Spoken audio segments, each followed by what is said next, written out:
Hello friends, कैसे हो? GK 2020 YouTube channel की एनसीईआरटी वीडियो सीरीज में आप सभी दोस्तों का हार्दिक स्वागत है। आज का सब्जेक्ट है इकोनॉमी और इकोनॉमी में हमने एक एवरग्रीन टॉपिक चुना है। आज का टॉपिक है भारतीय कृषि व्यवस्था से जुड़ी हुई महत्वपूर्ण क्रांति। क्या आपने कहीं पढ़ा होगा कि भूरी क्रांति का संबंध किस उत्पाद से है, नीली क्रांति का संबंध किस उत्पाद से है, श्वेत क्रांति का संबंध किस उत्पाद से है? दोस्तों, ऐसे ही महत्वपूर्ण जो कृषि संबंधी हो या कोई और उत्पाद से संबंधित सभी क्रांतियों की चर्चा हम करने वाले हैं और साथ साथ हमारे भारत देश में किस राज्य में किस फसल का सबसे ज्यादा उत्पादन होता है उनकी भी बात करने वाले हैं। और यदि आपके सिलेबस में इकोनॉमी है तो हमारे इस वीडियो से आपको निश्चित तौर ही मदद मिलने वाली है।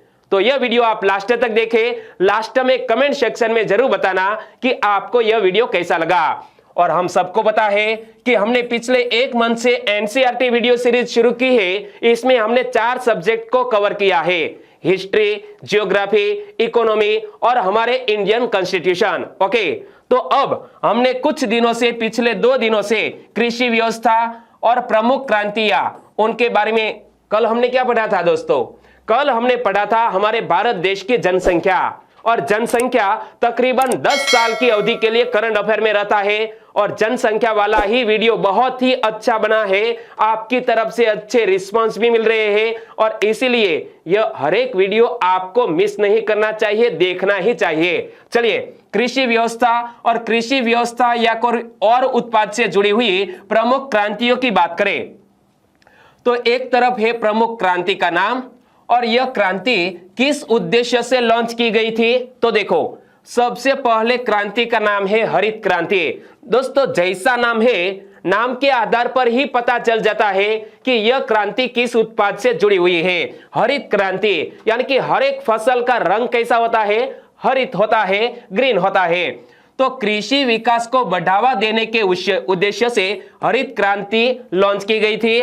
पीली क्रांति, पीली दोस्तों एडिबल ऑयल जो हम अपने सब्जी में डालते हैं, तो एडिबल ऑयल इसका रंग कैसा होता है?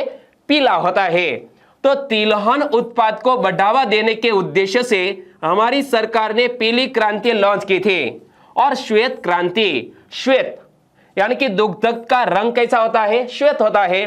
दुग्ध उत्पादन व डेयरी विकास के उद्देश्य से श्वेत क्रांति शुरू की गई थी।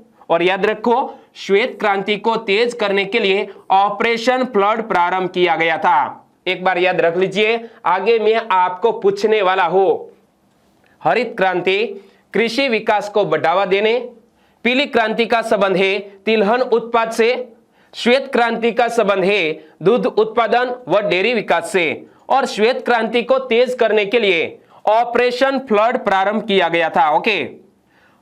और नीली क्रांति, दोस्तों पानी का रंग, यदि आपने कहीं सी शोर पर दोस्तों चक्कर लगाया है तो आपको समुद्र में जो पानी है उनका रंग कैसा लगता है? नीला लगता है। कैसा? नीला। यानी कि नीली क्रांति मछली उत्पादन को बढ़ावा देने के उद्देश्य से शुरू की गई थी। और गुलाबी क्रांति 2 उत्पाद से जुड़ी हुई है। यहां देखिए, एक तरफ है झींगा, क्या यह है झींगा, और यहां पर है ऑनियन, कांदा। कैसा रंग है? गुलाबी। यानी कि गुलाबी क्रांति का संबंध झींगा उत्पाद को बढ़ावा देना है और साथ साथ हमारे ऑनियन के उत्पाद को बढ़ावा देने के उद्देश्य से भी गुलाबी क्रांति शुरू की गई थी। तो आपने याद रख लिया? क्या याद रखा? हरित क्रांति कृषि विकास को बढ़ावा देने, पीली क्रांति तिलहन उत्पाद को बढ़ावा देने, श्वेत क्रांति दूध उत्पादन व डेयरी विकास को बढ़ावा देने के उद्देश्य से शुरू की गई थी, और नीली क्रांति मछली उत्पाद को बढ़ावा देने, और गुलाबी क्रांति झींगा उत्पाद को बढ़ावा देने, और साथ साथ एक शब्द आपको जोड़ देना है, क्या? ऑनियन के उत्पाद को बढ़ावा देने के उद्देश्य से भी गुलाबी क्रांति शुरू की गई थी। तो बताइए, प्रमुख क्रांति और क्रांति किस उद्देश्य से लॉन्च की गई थी? यहां आपको रिक्त स्थान में पूर्ति करने में आप मेरी मदद करेंगे। कृषि विकास को बढ़ावा देने के उद्देश्य से क्या क्या आंसर आएगा?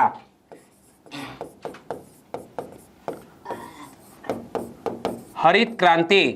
तिलहन उत्पाद को बढ़ावा देने, तिलहन का रंग एडिबल ऑयल कैसा रंग होता है? पीला, यानी कि पीली क्रांति। दुग्ध उत्पादन, दुग्ध का रंग कैसा होता है? व्हाइट कलर का, यानी कि श्वेत क्रांति। मछली उत्पादन को बढ़ावा देने के उद्देश्य से कौन सी क्रांति लॉन्च की गई थी? मछली कहां रहती है? समुद्र में रहती है, और समुद्र में पानी का रंग कैसा होता है? नीला होता है, यानी कि नीली क्रांति का संबंध है मछली उत्पाद से। और झींगा उत्पाद को बढ़ावा देने, झींगा का रंग कैसा होता है? गुलाबी होता है, यानी कि गुलाबी क्रांति। और साथ साथ याद रखो ऑनियन, यानी कि प्याज के उत्पादन को बढ़ावा देने के उद्देश्य से भी गुलाबी क्रांति लॉन्च की गई थी, और यह भी एग्जामिनेशन में क्वेश्चन पूछा गया था। और यहां प्रमुख क्रांति और क्रांति के उद्देश्य के संदर्भ में सही जोड़ सुमिलित करनी है। तो बताइए, आपको याद ही है, हरित क्रांति को किसके साथ जोड़ो? हरित क्रांति कृषि विकास को बढ़ावा देने के उद्देश्य से लॉन्च की गई। पीली क्रांति किसके साथ जोड़ो? पीली, यानी कि एडिबल ऑयल का रंग होता है पीला, तिलहन उत्पादन। श्वेत क्रांति, किसका रंग श्वेत होता है? दुग्ध का, दूध उत्पादन से जुड़ी हुई है। नीली क्रांति, नीली पानी, समुद्र, पानी में मछली, यानी कि मछली उत्पाद से जुड़ी हुई है। और गुलाबी क्रांति झींगा उत्पाद को बढ़ावा देने के उद्देश्य से शुरू की गई है गुलाबी क्रांति। और दोस्तों, ऐसे ही हम इंटरेस्टिंग तरीके से यह पूरा वीडियो पढ़ने वाले हैं। यह वीडियो आप लास्ट तक देखें। लास्ट में कमेंट सेक्शन में जरूर बताना कि यह वीडियो आपको कैसा लगा। और एग्जामिनेशन के पॉइंट ऑफ व्यू से जो प्रीवियस एग्जामिनेशन में क्वेश्चन पूछे गए हैं उनकी भी हम चर्चा करने वाले हैं। देखो क्वेश्चन क्या पूछा गया था? हरित क्रांति में प्रयुक्त मुख्य पादप, यानी कि फसल कौन सा था? हरित क्रांति में प्रयुक्त मुख्य पादप, यानी कि मुख्य फसल कौन सी थी? यह उत्तराखंड की पब्लिक सर्विस कमीशन की प्रीलिम एग्जामिनेशन में पूछा गया था। तो हरित क्रांति में प्रयुक्त मुख्य पादप, यानी कि मुख्य फसल है मैक्सिकन गेहूं। क्या है? मैक्सिकन गेहूं, यानी कि इस क्वेश्चन का सही आंसर है ऑप्शन ए। और फसलों में से किसे हरित क्रांति का सर्वाधिक लाभ उत्पादन एवं उत्पादकता दोनों में हुआ? तो हरित क्रांति का सर्वाधिक लाभ किसके उत्पादन में? गेहूं के उत्पादन एवं उत्पादकता दोनों में हुआ है, यानी कि इस क्वेश्चन का सही आंसर है गेहूं। और उत्तर प्रदेश की पब्लिक सर्विस कमीशन में यह क्वेश्चन पूछा गया था। कौन नीली क्रांति से संबंधित है? नीली क्रांति से कौन संबंधित है? नीली क्रांति से संबंधित है मछली उत्पाद, यानी कि मत्स्य। और यह भी दोस्तों एक एग्जामिनेशन में क्वेश्चन पूछा गया था। और भी प्रमुख क्रांति के नाम आपकी स्क्रीन पर है। देखो प्रमुख क्रांति, और यह क्रांति किस उद्देश्य से शुरू की गई थी? तो सबसे पहले नाम आता है भूरी क्रांति का। तो दोस्तों भूरी क्रांति, यदि मसालों को मिक्सचर में डालकर पाउडर किया जाए तो यह पाउडर का रंग कैसा होगा? भूरा होगा, यानी कि भूरी क्रांति मसालों के उत्पादन एवं निर्यात में वृद्धि करने के उद्देश्य से जुड़ी हुई है। लाल क्रांति, मीट, किसी भी पशु का जो मीट होता है वो लाल रंग का होता है, और टमाटर का रंग भी लाल रंग का होता है। तो मीट और टमाटर उत्पादन को बढ़ावा देने के उद्देश्य से लाल क्रांति शुरू की गई थी। और सुनहरी क्रांति, फल सेब के उत्पादन को बढ़ावा देने के उद्देश्य से सुनहरी क्रांति लॉन्च की गई। सुनहरी दोस्तों, सुनहरी सेब, ओके। और ग्रे क्रांति, उर्वरक को बढ़ावा देने के उद्देश्य से ग्रे क्रांति लॉन्च की गई थी। चारों नाम आपने याद रख लिए, ओके। भूरी क्रांति, मसालों को मिक्सचर में डालकर पाउडर किया जाए तो इसका कलर हो जाएगा भूरी। भूरी क्रांति मसालों के उत्पाद से जुड़ी हुई है। लाल क्रांति, किसका कलर लाल होता है? किसी भी एनिमल का जो मीट होता है वो लाल रंग का, और टमाटर जो पक जाता है उसका कलर भी लाल हो जाता है। तो मीट और टमाटर उत्पाद से जुड़ी हुई है यह लाल क्रांति। सुनहरी क्रांति, सुनहरी सेब, ओके। और ग्रे क्रांति, उर्वरक का रंग कैसा होता है? ग्रे कलर का होता है, ओके। चाहे डीएपी यानी कि डाई एमोनियम फॉस्फेट, जिसका कलर ग्रे होता है। तो ग्रे क्रांति उर्वरक को बढ़ावा देने के उद्देश्य से लॉन्च की गई थी। प्रमुख क्रांति और क्रांति किस उद्देश्य से लॉन्च की गई थी, इसके संदर्भ में रिक्त स्थान की पूर्ति करने में आप मेरी मदद करेंगे। मसालों के उत्पादन एवं निर्यात में वृद्धि करने के उद्देश्य से कौन सी क्रांति लॉन्च की गई थी? मसालों को मिक्सचर में डालकर यदि पाउडर किया जाए तो कैसा कलर हो जाएगा? भूरी क्रांति। क्या? भूरी क्रांति। क्लियर। मीट टमाटर उत्पादन को बढ़ावा देना, यानी कि मीट और टमाटर का कलर कैसा होता है? लाल होता है। तो लाल क्रांति का संबंध है मीट और टमाटर उत्पाद से। फल या सेब के उत्पादन को बढ़ावा देने के उद्देश्य से सुनहरी सेब, सुनहरी क्रांति का संबंध है फल और सेब उत्पाद से। उर्वरक का कलर कैसा होता है? मैंने आपको डीएपी का एग्जांपल दिया था, ग्रे क्रांति। क्या? ग्रे क्रांति। ओके। और यहां प्रमुख क्रांति और क्रांति के उद्देश्य के संदर्भ में सही जोड़ सुमिलित करनी है। तो बताइए, भूरी क्रांति किसके साथ जोड़ो? भूरा कलर किसका होता है? याद आ गया क्या? ओके। मसालों के उत्पादन एवं निर्यात में वृद्धि करने के उद्देश्य से भूरी क्रांति लॉन्च की गई। लाल क्रांति किसका कलर लाल होता है?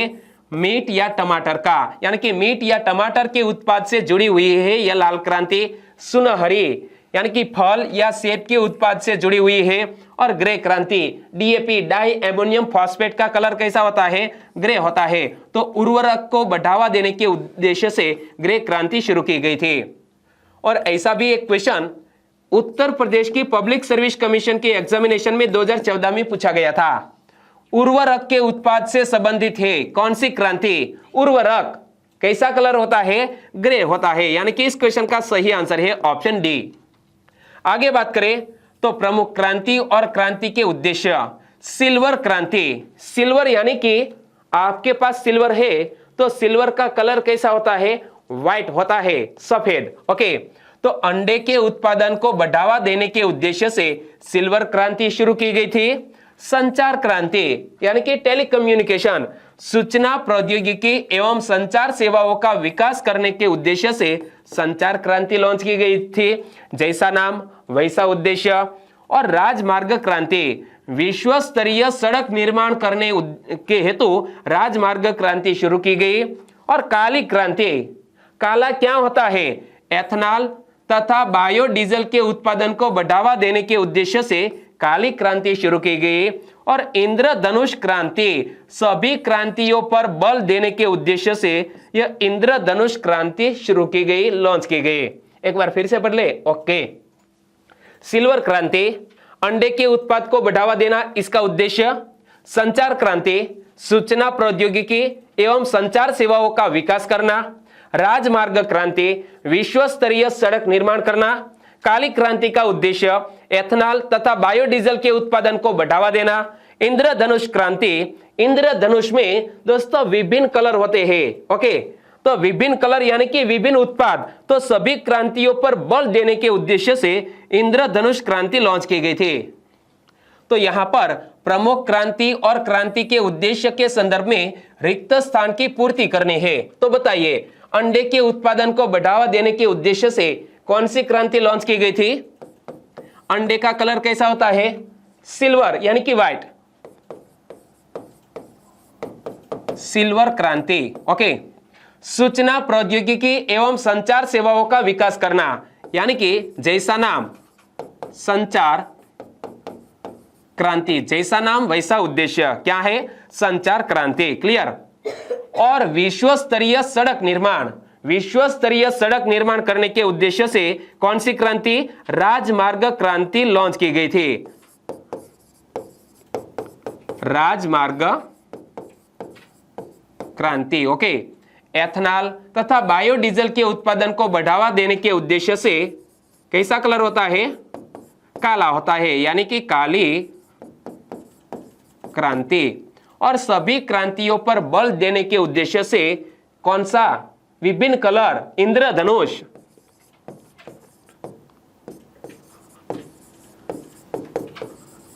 इंद्रधनुष क्रांति। क्लियर। और यहां प्रमुख क्रांति और क्रांति के उद्देश्य के संदर्भ में सही जोड़ सुमिलित करने हैं। बताइए, सिल्वर क्रांति को किसके साथ जोड़ो? सिल्वर बोले तो अंडे। ओके। संचार क्रांति, सूचना प्रौद्योगिकी एवं संचार सेवाओं का विकास। राजमार्ग क्रांति, विश्व स्तरीय सड़क निर्माण। काली क्रांति, एथनॉल तथा बायोडीजल के उत्पाद को बढ़ावा देना। और इंद्रधनुष क्रांति सभी क्रांतियों पर बल देने के उद्देश्य से लॉन्च की गई थी। और ऐसा भी एक क्वेश्चन एग्जामिनेशन में पूछा गया था, इंद्रधनुष क्रांति का संबंध किससे है? सभी क्रांतियों को बल देने के उद्देश्य से यह इंद्रधनुष क्रांति लॉन्च की गई थी। बिहार की पब्लिक सर्विस कमीशन की प्रीलिम एग्जामिनेशन में यह क्वेश्चन पूछा गया था। तो सभी क्रांति यानी कि हरित क्रांति, श्वेत क्रांति, नीली क्रांति यानी कि संपूर्ण कृषि क्षेत्र के विकास हेतु यह इंद्रधनुष क्रांति लॉन्च की गई थी। और आगे बात करें तो कृषिगत फसलों का सर्वाधिक उत्पादन करने वाले राज्य के बारे में हम अब पढ़ने वाले हैं। यहां टॉपिक में चेंजेस आता है। सबसे पहले तो हमने पढ़ा कि कौन से उत्पाद से कौन सी क्रांति जुड़ी हुई है, और अब हम पढ़ेंगे कि किस राज्य में किस फसल का सर्वाधिक उत्पादन होता है। तो सबसे पहले यहां आप देख सकते हैं कि उत्पाद का नाम है गेहूं, और गेहूं के प्रमुख उत्पादक राज्य कौन कौन से हैं? उत्तर प्रदेश पहले स्थान पर है, पंजाब दूसरे स्थान पर, तीसरे स्थान पर हरियाणा, चौथे स्थान पर है मध्य प्रदेश। तो यहां जो पहले स्थान पर है उनका नाम आपको याद रख लेना है। क्या? गेहूं के उत्पादन में पूरे भारत देश में कौन सा राज्य पहले स्थान पर है? उत्तर प्रदेश है। और गेहूं की उपज उत्तर प्रदेश में सबसे ज्यादा होती है, और उसके बाद पंजाब, हरियाणा और फिर मध्य प्रदेश का क्रम आता है। अगर वैश्विक पटल पर देखा जाए तो दुनिया में सबसे अधिक गेहूं किस देश में? चीन देश में होता है, और दूसरे नंबर पर हमारा भारत है। तो याद रखो, पूरे विश्व में गेहूं के उत्पाद में चीन पहले स्थान पर और हमारा भारत है दूसरे स्थान पर। और दूसरी फसल का नाम है चावल। चावल के उत्पाद में कौन सा राज्य पहले स्थान पर है? पश्चिम बंगाल पहले स्थान पर है। इमेज आप देख सकते हैं, चावल के उत्पाद में पश्चिम बंगाल, वेस्ट बंगाल पहले स्थान पर है। दूसरे नंबर पर है उत्तर प्रदेश, तीसरे स्थान पर है आंध्र प्रदेश। और भारत के राज्यों में पश्चिम बंगाल पहले स्थान पर, उत्तर प्रदेश दूसरे स्थान पर, आंध्र प्रदेश यानी कि तेलंगाना वो तीसरे स्थान पर। उसके बाद पंजाब, बिहार, हरियाणा, उड़ीसा, तमिलनाडु आदि द्वारा उगाया जाने वाला कुल चावल विश्व भर में चावल उत्पाद का 20% होता है। क्या? यह सभी राज्यों के चावल उत्पाद वाले राज्यों में यदि जोड़ा जाए तो पूरे विश्व का 20% चावल उत्पादन इतने राज्यों में होता है। तो बताइए, चावल किस देश की मूल फसल मानी जाती है? चावल किस देश की मूल फसल मानी जाती है? चावल चीन देश की मूल फसल मानी जाती है। और विश्व के कुल चावल का कितने प्रतिशत अकेला एशिया प्रदान करता है? हमारे पूरे विश्व में चावल का तकरीबन 87% हिस्सा अकेला एशिया महाद्वीप प्रदान करता है। कितना? 87%। और मोटे अनाज की बात करें तो मोटे अनाज के उत्पाद में कौन सा राज्य पहले स्थान पर है? क्षेत्रफल के लिहाज से सबसे बड़ा राज्य कौन सा है? राजस्थान है। तो मोटे अनाज में भी राजस्थान पहले स्थान पर, यहां पर देख सकते हैं राजस्थान पहले स्थान पर, दूसरे स्थान पर है कर्नाटक और तीसरे स्थान पर है महाराष्ट्र। और दाल के उत्पाद में पहले स्थान पर कौन है? पहले स्थान पर है मध्य प्रदेश, दूसरे स्थान पर महाराष्ट्र और तीसरे स्थान पर है राजस्थान। याद रख लिया, मोटे अनाज के उत्पाद में दोस्तों कौन सा राज्य पहले स्थान पर है? राजस्थान। और दाल के उत्पाद में मध्य प्रदेश पहले स्थान पर है। और मध्य प्रदेश, उत्तर प्रदेश, कर्नाटक, आंध्र प्रदेश, गुजरात, छत्तीसगढ़, बिहार, महाराष्ट्र, उड़ीसा, राजस्थान और तमिलनाडु प्रमुख दाल उत्पादक राज्य है। और यह सभी राज्य कुल दाल उत्पादन में तकरीबन 96% की हिस्सेदारी करते हैं। कितने? 96% उत्पाद दोस्तों इतने ही राज्यों में होता है। और कृषिगत फसलों का सर्वाधिक उत्पादन करने वाले राज्यों की हमने बात की, तो बताइए गेहूं उत्पाद में कौन सा राज्य पहले स्थान पर है? उत्तर प्रदेश। चावल उत्पादन में कौन सा राज्य पहले स्थान पर है? पश्चिम बंगाल। Very nice. मोटे अनाज के उत्पादन में कौन सा राज्य पहले स्थान पर? गलत, राजस्थान है। कौन सा राज्य? राजस्थान। मध्य प्रदेश नहीं, राजस्थान। लेकिन दाल के उत्पादन में कौन सा राज्य पहले स्थान पर है? मध्य प्रदेश। आपने याद रख लिया? ओके, इसका मतलब यह हुआ कि आपका ध्यान यहां स्क्रीन पर है। आगे बात करें तो तिलहन उत्पादन में कौन सा राज्य पहले स्थान पर है? तिलहन उत्पादन में मध्य प्रदेश पहले स्थान पर है। तिलहन उत्पादन में मध्य प्रदेश पहले स्थान पर, गुजरात दूसरे नंबर पर है और राजस्थान तीसरे नंबर पर है। तो गन्ना उत्पादन में कौन सा राज्य पहले स्थान पर है? उत्तर प्रदेश पहले स्थान पर। गन्ना उत्पादन में दोस्तों कौन सा राज्य? उत्तर प्रदेश पहले स्थान पर है, महाराष्ट्र दूसरे स्थान पर है और कर्नाटक तीसरे स्थान पर है। तो यहां आपने याद रख लिया। आपको सिर्फ पहला नंबर ही याद रख लेना है तो भी काफी होगा। तिलहन उत्पादन में मध्य प्रदेश पहले स्थान पर, गन्ना उत्पादन में उत्तर प्रदेश पहले स्थान पर। और गन्ने का उत्पादन सबसे ज्यादा किस देश में होता है? ब्राजील देश में होता है। और ब्राजील के बाद भारत दुनिया का सबसे बड़ा चीनी उत्पादक देश भी है। क्या? चीनी उत्पादन में पहले स्थान पर है ब्राजील, क्योंकि गन्ने का सबसे ज्यादा उत्पादन किस देश में होता है? ब्राजील देश में होता है। और चीनी उत्पादन में भारत का स्थान है दूसरा। कौन सा? भारत दूसरे स्थान पर है, ब्राजील चीनी उत्पादन में पहले स्थान पर है। और कपास की बात करें तो कपास उत्पादन में हमारा गुजरात पहले स्थान पर है। क्या? ये रहा हमारा गुजरात में, गुजरात से ही बिलोंग करता हूं। दूसरे नंबर पर है महाराष्ट्र और तीसरे नंबर पर है यह आंध्र प्रदेश। तो यहां आप देख सकते हैं कि कपास उत्पादन में पूरे भारत देश में पहले स्थान पर है गुजरात, दूसरे स्थान पर महाराष्ट्र और तीसरे स्थान पर आंध्र प्रदेश। और कपास की फसल उत्पादन के लिए काली मिट्टी की आवश्यकता पड़ती है। क्या? कपास की फसल के ज्यादा उत्पादन के लिए काली मिट्टी वाली जो भूमि होती है उसकी आवश्यकता पड़ती है। और भारत में सबसे ज्यादा कपास उत्पादन हमारे गुजरात राज्य में होता है। और भारत कपास का दूसरा सबसे बड़ा उत्पादक है। क्या? पूरे विश्व में हमारा भारत देश कपास उत्पादन के मामले में दूसरे नंबर पर है। और विश्व में कपास का सबसे बड़ा उपभोक्ता देश भी हमारा भारत ही है। तो मैं आपसे क्वेश्चन पूछना चाहूंगा कि कपास के उत्पादन में पूरे विश्व में पहले स्थान पर कौन है? आपको याद है तो नीचे कमेंट सेक्शन में जरूर बताना। और 7 अक्टूबर कपास दिवस मनाया जाता है। और अब भारत का प्रमुख कपास विश्व कपास व्यापार में कस्तूरी कॉटन के रूप में जाना जाएगा। ऐसी बात स्मृति ईरानी जी ने एक बार 2020 में की थी। तो बताइए, कृषिगत फसलों का सर्वाधिक उत्पादन करने वाले राज्यों में तिलहन के मामले में पहले स्थान पर कौन है? तिलहन के उत्पादन में पहले स्थान पर है मध्य प्रदेश। Very nice. गन्ना उत्पादन में पहले स्थान पर सबसे बड़ा राज्य कौन सा है? गन्ना उत्पादन में पहले स्थान पर है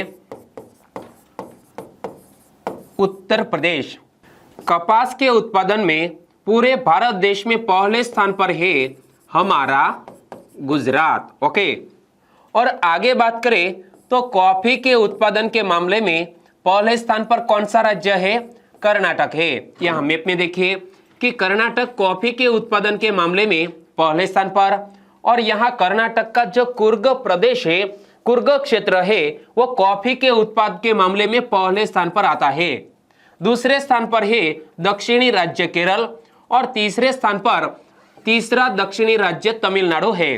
तो कॉफी के उत्पादन के मामले में यह तीनों दक्षिणी राज्य है। पहले स्थान पर कर्नाटक, दूसरे स्थान पर केरल और तीसरे स्थान पर है तमिलनाडु। और ब्राजील देश दुनिया में सबसे बड़ा कॉफी उत्पादक देश है। क्या?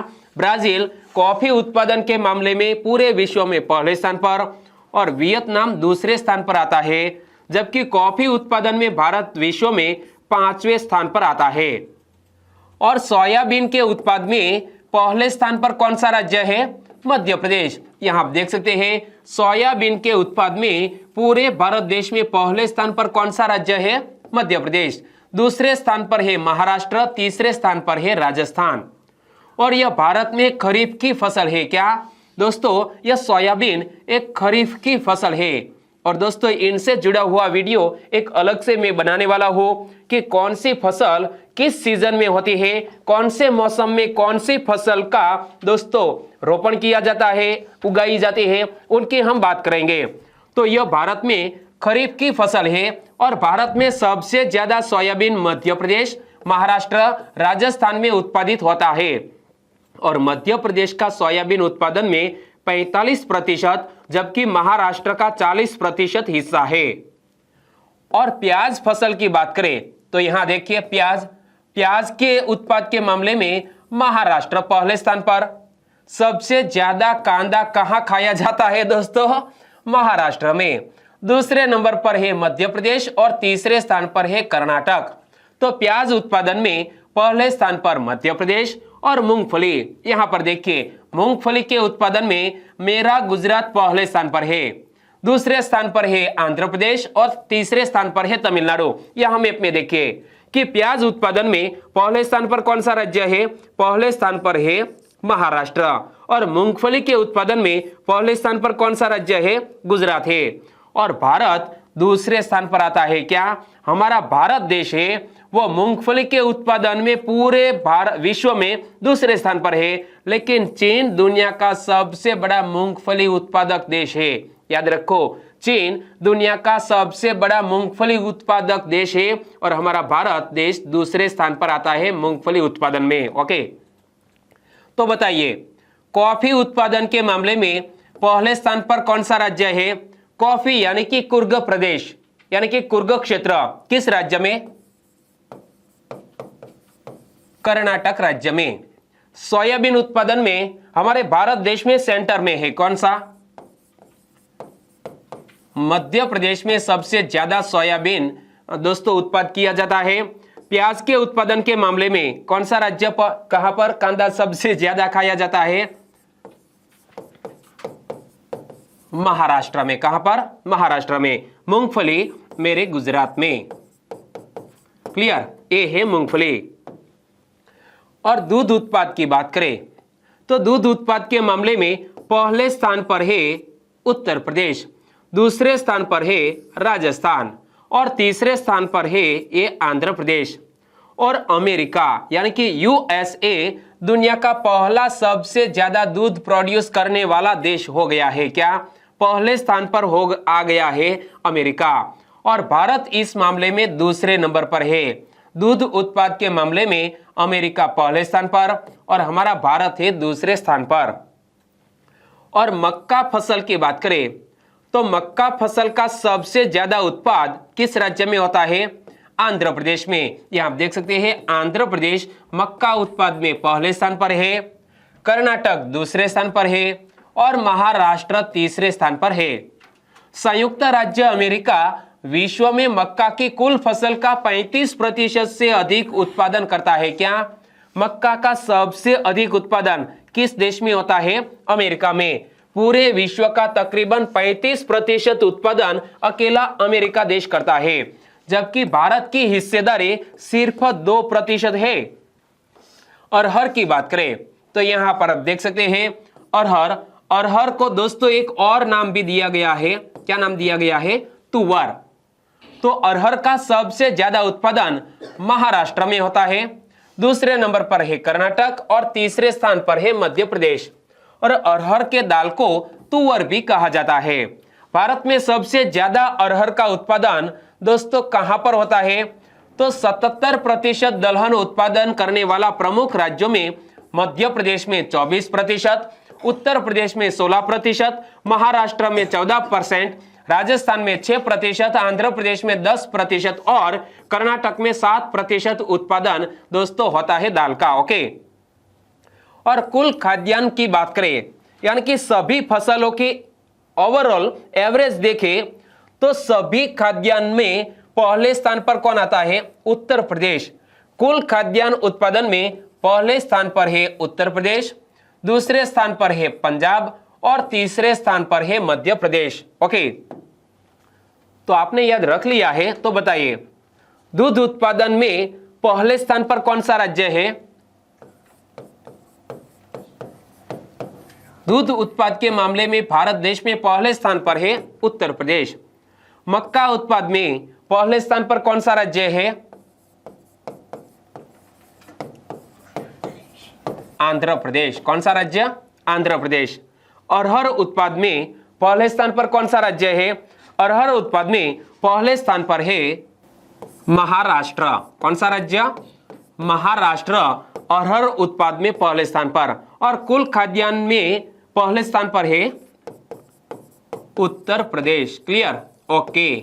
और दोस्तों यहां हम वीडियो खत्म करते हैं। और वीडियो में वाकई में आपको मजा आया है, हेल्पफुल लगा है, और यदि आपको ऐसा लगा है कि एग्जामिनेशन के पॉइंट ऑफ व्यू से हम सही ढंग से पढ़ा रहे हैं, तो इस वीडियो को लाइक करें और आपके दोस्तों को फेसबुक, व्हाट्सएप या टेलीग्राम के जरिए इस वीडियो की लिंक शेयर करना मत भूलिएगा। बस छोटी सी उम्मीद के साथ वीडियो खत्म करते हैं, फिर मिलेंगे एक नए टॉपिक के साथ। तब तक के लिए टेक केयर एंड जय हिंद।